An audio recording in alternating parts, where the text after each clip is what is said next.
గారి యొక్క ఆలోచనల్లో మధ్యలో ఎక్కడ స్తంభాలు రావు, మందిరానికి ఎక్కడ స్తంభాలు వచ్చేదిలే.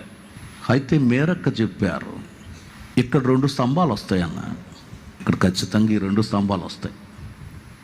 యేసన్న గారేమో అసలు మా ప్లాన్లో లేదమ్మా, అసలు రాదు స్తంభాలని, ఖచ్చితంగా ఇక్కడ వస్తాయి. దేవుడు నాకు చూపించాడు, యాకీను బోయాజు లాంటి 2 స్తంభాలు వస్తాయి. ఇక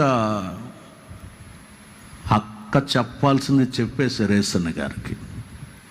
ఆ తర్వాత ఇక్కడ ఈ సైడ్లో పవర్ రూమ్ పెట్టాల్సిన పరిస్థితి వచ్చింది. ఇక్కడ ఈ పవర్ పెట్టాలంటే ఖచ్చితంగా 2 స్తంభాలు రావాలని చెప్పారు వాళ్ళు ఇంజనీర్లు. ఇక్కడ వేయబడిన ప్రతి